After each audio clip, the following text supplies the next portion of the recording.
नमस्कार, बहुत स्वागत है आपका। मैं हूं आपके साथ सुमित शर्मा। छत्तीसगढ़ में चुनावी साल में पीएससी का मुद्दा गर्मा गया है। बीजेपी भर्ती में घोटाले का आरोप लगा रही है और इसे लेकर प्रदेश की सरकार को घेर रही है। भारतीय जनता युवा मोर्चा धांधली का आरोप लगाते हुए जोरदार प्रदर्शन कर रहा है। प्रदेश बीजेपी के नेताओं सहित बीजेपी युवा मोर्चा के राष्ट्रीय अध्यक्ष तेजस्वी सूर्या भी इसमें शामिल हुए हैं। बीजेपी के इस हल्ला बोल पर सीएम ने निशाना साधा है और इसे युवाओं को गुमराह करने का प्रयास कांग्रेस यहां पर बता रही है।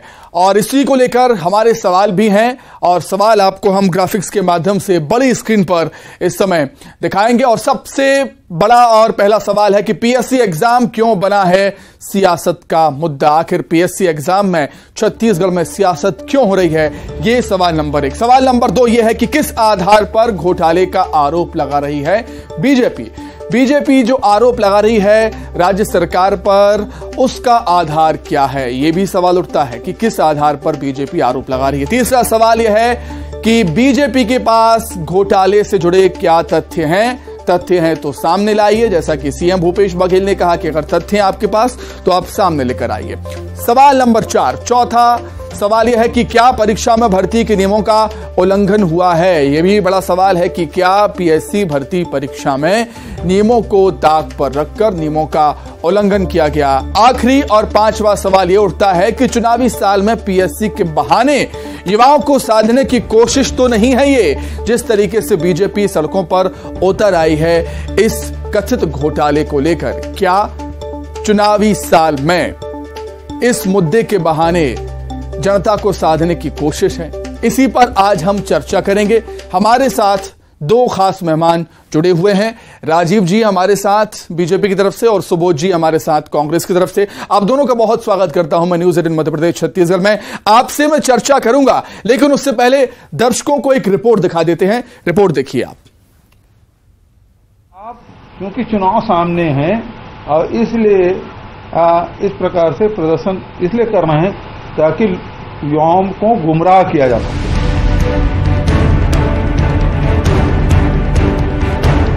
छत्तीसगढ़ में पीएससी पर संग्राम छिड़ गया है। बीजेपी ने पीएससी परीक्षा में घोटाले का आरोप लगाते हुए हल्ला बोला है।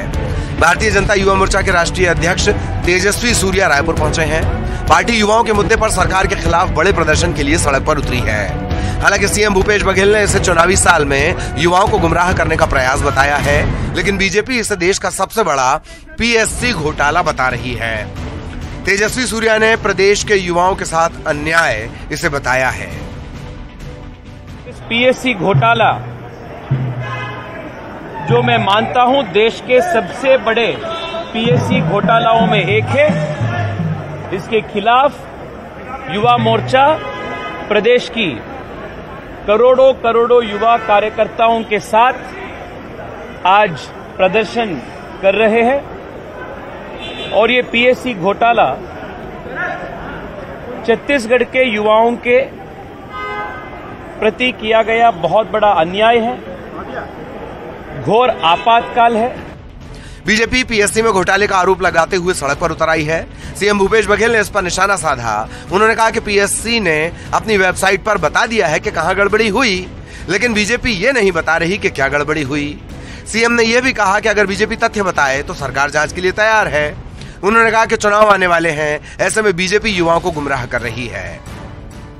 यदि कोई प्रक्रियात्मक कोई त्रुटि है, पेपर लीक हो गया कि कोई नंबर ज्यादा दे दिया, गलत ढंग से दे दिया, कुछ तो बताओ, तथ्य बताओ भाई। हम तो पहले दिन से बोले हम जांच करने के तैयार हैं।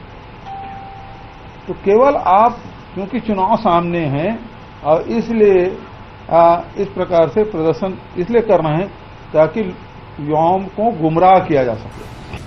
तो सीएम बीजेपी से तथ्य मांग रहे हैं और पार्टी पर युवाओं को गुमराह करने का आरोप लगा रहे हैं। इधर बीजेपी ने मोर्चा खोल दिया है और इसे युवाओं के अधिकार की लड़ाई बताया है। राज्य की कांग्रेस सरकार ने जो आपके भविष्य के साथ खिलवाड़ करने का काम किया है, छत्तीसगढ़ के भविष्य के साथ खिलवाड़ करने का काम किया है, हमारे माता पिता के सपनों को तोड़ने का खिलवाड़ करने का जो काम किया है उसके खिलाफ ये लड़ाई है। चुनावी साल में पार्टियों को मुद्दों की तलाश रहती है। प्रदेश में बीजेपी के हाथ बड़ा मुद्दा लगा है, इसे भुनाने की पार्टी कोशिश कर रही है। इस प्रदर्शन के जरिए पार्टी युवाओं को साधने के प्रयास में है। Bureau report, news 18।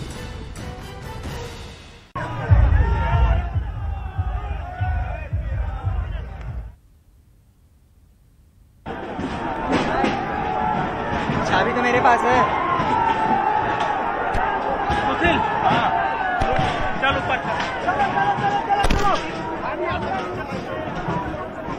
हिंदुस्तान में किनारा, जय श्री राम। हिंदुस्तान में किनारा।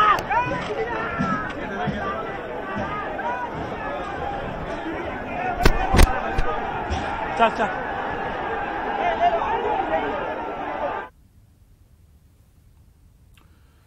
तो तस्वीरें आप देख सकते हैं किस तरीके से बीजेपी यहां पर प्रदर्शन कर रही है और कई सारे सवाल यहां पर उठ रहे हैं। सवालों के जवाब जानने की कोशिश हम करेंगे। सबसे पहले राजीव जी, शुरुआत आपसे ही करना चाहूंगा मैं कि इस प्रदर्शन से किसको लाभ? जैसा कि आप कह रहे हैं कि युवाओं के साथ सरकार ने धोखा किया है, क्या इस प्रदर्शन से उन युवाओं को न्याय मिल जाएगा? बड़ा संदेश जा रहा है भूपेश सरकार को जी। और एक युवा और छात्रों को भी एक संदेश गया है कि ये सरकार इतनी हद तक गिर सकती है कि जिस पीएससी के लिए ये बच्चे अपने स्वर्णिम भविष्य के लिए 10 साल, 5 साल, 6 साल, 20 साल मैंने लगातार तैयारी करते हैं, उनके सपनों को चकनाचूर किया है, उन सपनों को नेस्तनाबूद किया है इस भूपेश बघेल जी की सरकार ने।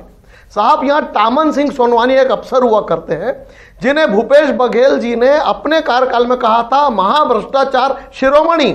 हमने तो सोचा था कि भूपेश बघेल जी आएंगे तो उन्हें जेल की हवा खिलाएंगे, बड़ी बड़ी बातें कर रहे थे। अब उन्होंने बना दिया पीएससी का चेयरमैन।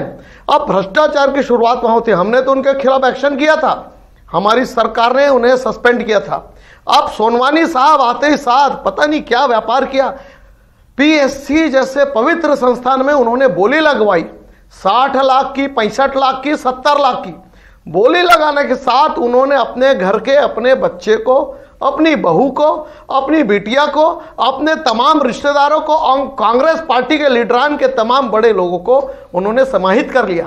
क्या गलती थी राम कुमार त्रिपाठी की, जिसने 4 साल से तैयारी की और उसे 615 नंबर मिलते हैं मुख्य परीक्षा में, और उसे जो इंटरव्यू होता है उस इंटरव्यू में उससे प्राप्तांक से भी कम, आधे से भी कम।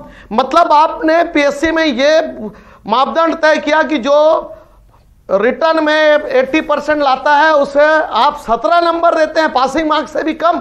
तो ये पैमाना छत्तीसगढ़ पीएससी ने जैसे कोयला बेच दिया, जो शराब की घोटाले से पूरे राजस्व को बेच दिया और यहां की लोहा बेच दिया, जंगलों को बेच दिया। अब बारी आई बच्चों की, जो बच्चे यहां के भविष्य बनाते, यहां की वर्किंग एनवायरनमेंट बनाते, सरकार की गवर्नेंस तय करते, उसको आपने बोली लगा के अपने भ्रष्टाचार के भेंट चढ़ा दिए। आपके चैनल ने बहुत अच्छा प्रश्नावली किया कि क्या क्या घोटाले हुए थे। भूपेश बघेल जी कहते हैं जांच करेंगे। किनसे जांच करवाएंगे? चोरों से जांच करवाएंगे चोरी की, कि तुम चोरी का सर्टिफिकेट दो। कितना अद्भुत प्रश्न करते, जांच करेंगे। जांच करेंगे कहते कहते आज 1.5 महीने हो गए। 200 डिबेट में खुद कर चुका हूं सुमित जी। कौन सी जांच? आज तक उस जांच का पता नहीं चला। पर केवल खाना पूर्ति हो रही है। बच्चा सिलेक्ट हुआ है उसके प्राप्तांक देख लीजिए और जो फेल हुए उनके प्राप्तांक देख लीजिए। राजीव जी, आपका ये कहना है कि जांच के नाम पर केवल खाना पूर्ति हो रही है? बच्चों के सपनों की, ये आपका कहना है? जी, बच्चों के सपनों की डकैती की है भूपेश बघेल जी की सरकार ने और पीएससी। राजीव जी, मेरी आवाज आप तक पहुंच रही है क्या? जी, आपका ये कहना है कि जांच के नाम पर खाना पूर्ति हो रही है केवल? बिल्कुल बिल्कुल। ठीक है, मैं लौटूंगा। सुबोध जी क्या कुछ कहेंगे? जांच के बाद सरकार कहती है लेकिन खाना पूर्ति करती है। सुबोध जी। देखिए, सबसे पहली बात तो पीएससी पर सवाल उठाना, उन छात्र छात्राओं पर, उन युवाओं पर, उन चयनित प्रतिभागियों पर सवाल उठाना है, उनकी कैलिबर पर, उनकी क्षमता पर, उनके विश्वास पर सवाल उठाना है, जो चयनित होकर के सिविल सेवा के माध्यम से छत्तीसगढ़ की सेवा करने के लिए उतरे। फिर मैं भूपेश बघेल जी की बात पर आता हूं।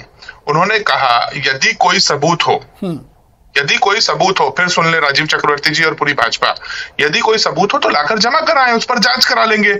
आप सबूत दोगे नहीं, सिर्फ हवा में अगर तीर मारोगे कि शायद निशाने पर लग जाए, शायद निशाने पर लग जाए। आपने कहा 60, 70, 80 लाख की बोली लगा रहे थे, क्या आप साबित कर सकते हो 70, 80 लाख की बोली कौन लगा रहा था? क्या आपके पास ऐसा कोई व्यक्ति है जिसने जाकर के वहां पर उस बोली में हिस्सा लिया? फिर आपने कह दिया कि इस प्रदेश के चोरों से आप जांच कराएंगे चोरी की। क्या भारतीय जनता पार्टी प्रदेश के सारे अधिकारियों को और सारे उच्च स्तर पर बैठे आईएएस, आईपीएस लोगों को चोर कहना चाह रहा है जो इसकी जांच करेंगे, चाहे पुलिस के माध्यम से, चाहे प्रशासन के माध्यम से? क्या उन्हें चोर कहना चाह रहे हैं? भारतीय जनता पार्टी मुद्दा विहीन और दिशा विहीन हो चुकी है सुमित जी। इनके पास प्रदेश में मुद्दा इसलिए नहीं बचा कि ये लोग किस किस मुद्दे पर लड़ते हैं देश में, मैं बताता हूं। ये लड़ते हैं धर्म पर, धर्म में हिंदू मुसलमान करते हैं, तो वो छत्तीसगढ़ में हो नहीं रहा है। ये राम जी के नाम पर वोट मांगने निकलते हैं कटोरा लेकर के भीख की तरह, पर वो इसलिए नहीं हो पा रहा है क्योंकि राम जी भी छत्तीसगढ़ में मुद्दा नहीं है इनके लिए। उनसे ज्यादा तो राम जी का और उनकी लिगेसी का ध्यान छत्तीसगढ़ में कांग्रेस ने रखा है, वो भी मुद्दा नहीं बचा। बेरोजगारी पर लड़ने जाते हैं, केंद्र में बेरोजगारी की मार हो रखी है, ऊपर से छत्तीसगढ़ में 0.06% बेरोजगारी की दर है, तो इनके पास मुद्दा नहीं बचा। सड़क, पानी, नाली, बिजली, कोई मुद्दा नहीं बचा। तो क्या करे? तो चलिए पीएससी मिल गया तो पीएससी पर निकल गए। मैंने ओपी चौधरी जी के साथ डिबेट की, शायद राजीव चक्रवर्ती जी उन्हें अपने से तो बड़ा नेता मानते होंगे, भारतीय जनता पार्टी में जिम्मेदार व्यक्ति ओपी चौधरी जी के साथ मैंने डिबेट की। मैंने उनसे पूछा, कल ओपी जी अगर आपका बच्चा पीएससी में सेलेक्ट हो जाएगा तो क्या ये माना जाएगा क्योंकि वो एक आईएएस का बच्चा है और वो किसी ना किसी माध्यम से, सेटिंग और जुगाड़ के माध्यम से सेलेक्ट हुआ है? उन्होंने कहा नहीं, मैं ये नहीं कहना चाहता, मैं भी ये कहना चाहता हूं कि शायद इस पर कुछ हुआ हो। तो जो शायद शब्द भारतीय जनता पार्टी लगा रही है, बिल्कुल बिल्कुल वाजिब सवाल है सुबोध जी, वाजिब सवाल है, इसका जवाब ले लेते हैं राजीव जी से। राजीव जी, किस आधार पर बीजेपी ये आरोप लगा रही है कि पीएससी में कथित घोटाला हो गया? अगर कोई तथ्य हैं उनको लेकर आप कोर्ट में जाइए, कोर्ट में अगर प्रूफ हो जाता है तो आपको सड़कों पर यूं हल्ला बोल करने की जरूरत ही नहीं पड़ेगी। राजीव जी, 38 लोग कोर्ट गए हैं, 38 लोगों ने याचिका दायर की है और उस 38 याचिकाओं को छोड़ दीजिए। जो तथ्य है वो है कि जो लोग रिटर्न एग्जाम में 90% से ज्यादा नंबर लाए गए थे उनको इंटरव्यू के प्राप्तांक में बहुत कम नंबर दिए गए, और जो लोग सरकार के कृपा पात्र हैं या जो चेयरमैन के लोग हैं, बोलने दीजिए। नहीं, जो चेयरमैन के बच्चे हैं, जो चेयरमैन के रिश्तेदार हैं, उनको इंटरव्यू में 100% नंबर दिए गए हैं, 100 में 96 नंबर दिए गए। धांधली नंबर 1, धांधली नंबर 2, किस प्रकार से सरकार यहाँ पर ये बाजियां चल रही थी। 60 लाख में डीएसपी, 60 लाख में डीएसपी, 70 लाख में छात्र के साथ अन्याय हुआ था, जो सेकंड एडमिनिस्ट्रेटिव पोस्ट, इसकी गोलियां चल रही थी। लोगों के पास तथ्य है। अब ऐसा है कि आपकी सरकार पत्रकारों को जेल में डाल देती सच बोलने पर, आपके लोग सच बोलने पर बच्चों को उठाकर जेल में डाल देती है। अघोषित आपातकाल आपकी सरकार ने लगा दी है। सुमित जी, 1 नहीं 2 नहीं 10 तथ्य है कि इसमें इस पीएससी परीक्षा में धांधली हुई है, डकैती हुई है। ठीक है बच्चों के सपनों के साथ डकैती हुई है। मैं जी सुबोध जी नहीं, सुमित जी सुन लीजिए, मेरी बात पूरी नहीं हुई है। मैं लौटूंगा ना राजीव जी, मैं फिर से लौटूंगा ना, प्लीज मैं लौटूंगा। सुबोध जी। सर, सुमित जी, बड़ा हास्यास्पद है। भारतीय जनता पार्टी दूसरों के कंधे पे बंदूक रख के चलाने का प्रयास कर रही है और इन्हें पता भी नहीं कि बंदूक में कारतूस भी नहीं है। ये लोग उन लोगों पर चैलेंज कर रहे हैं जो कोर्ट में गए हैं। कोर्ट में गए हैं तो कोर्ट में निर्णय आ जाएगा। कोर्ट अगर आदेश दे देगा किसकी जांच होनी चाहिए तो सरकार बाध्य होकर जांच करेगी। मैं भारतीय जनता पार्टी से पूछना चाहता हूं सुमित जी, आपके माध्यम से, आपको भी शायद याद होगा और प्रदेश के सारे शिक्षाविदों को, गणमान्य नागरिकों को याद है, अशोक दरबारी पीएससी के चेयरमैन थे, डॉक्टर रमन सिंह मुख्यमंत्री थे। वर्षा डोंगरे नाम की छात्र ने इनके खिलाफ एक याचिका लगाई थी जिसमें यह खुलासा हुआ था कि पीएससी में सेटिंग हुई, पीएससी में गलत तरीके से छात्रों के साथ अन्याय हुआ, अशोक दरबारी को राज्यपाल के द्वारा हटाया गया। वो दिन भारतीय जनता पार्टी भूल गई। हमारा नैतिक साथ है ना, आप हटा दीजिए सोनवानी को। तीर मारते हुए कांग्रेस पर आरोप लगा रही है। नहीं, शर्म करनी चाहिए भारतीय जनता अरे पार्टी। सुबोध जी, हमने हटाया नैतिक साथ था, आपने मेरिट लिस्ट अब तक जारी क्यों नहीं की? आपकी गलती थी इसलिए आपने, आपके अंदर नैतिक साथ है, पवन सिंह सोनवानी को हटा देते। राजीव जी एक और आरोप आप पर ये लग रहे हैं, एक और आरोप आप पर राजीव जी ये लग रहे हैं कि तथ्यों के आधार पर बीजेपी बात नहीं करती है, कुछ भी गड़बड़ हो तो कोर्ट के दरवाजे खुले हैं। हैं, ऐसे हो हल्ला मचाने से क्या होगा, क्या फायदा, इससे किसको क्या फायदा होगा, ये भी आरोप आप पर लगते हैं। राजीव तो जाते हैं, हम जनता की अदालत में गए सुबोध जी, बच्चे खुद आकर कहे, पीएससी के जो अभ्यर्थी थे उन्होंने कहा कि साक्ष्य है, तथ्य है, सबूत है कि यहां पर बोली लगाई गई, मंडी बना दिया गया पीएससी को।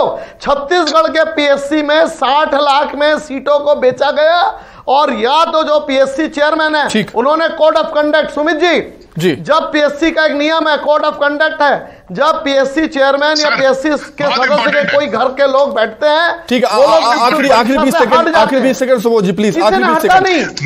चेयरमैन साहब हटे नहीं, परीक्षा के जो अभ्यर्थी जो रहते हैं उनके घर के लोग रहते हैं, समय की कमी है मेरे पास, आखिरी 20 सेकंड सुबोध जी प्लीज, सुबोध जी कहिए। करने बैठे रहे, रेत सर मैं चाहता हूं छत्तीसगढ़ की पुलिस और डीजीपी से अनुरोध करना चाहता हूं आपके चैनल के माध्यम से कि राजीव जी का बयान लें, उनके पास सारे तथ्य हैं, उन्हें गोली लगाई कहां लगाई गई, कैसे लगाई गई उसकी जानकारी है, और उन तथ्यों के माध्यम से पुलिस कार्रवाई करे, और ना हो तो राजीव जी पर कार्रवाई करे और भारतीय जनता पार्टी के छूटे लोगों पर कार्रवाई। ठीक है, चलिए, तो कथित पीएससी घोटाले को लेकर एक दूसरे पर हमलावर है, चाहे बीजेपी हो या कांग्रेस हो, आने वाले वक्त ही बताएगा कि ये जो मसला है किसको फायदा पहुंचा पाता है, किसको नुकसान पहुंचा पाता है। समय की बेहद कमी है। आप दोनों का बहुत धन्यवाद राजीव जी जुड़ने के लिए, सुबोध जी आपका भी बहुत शुक्रिया, चर्चा में शामिल होने के लिए आप दोनों का बहुत धन्यवाद। चर्चा में फिलहाल इतना ही, नमस्कार।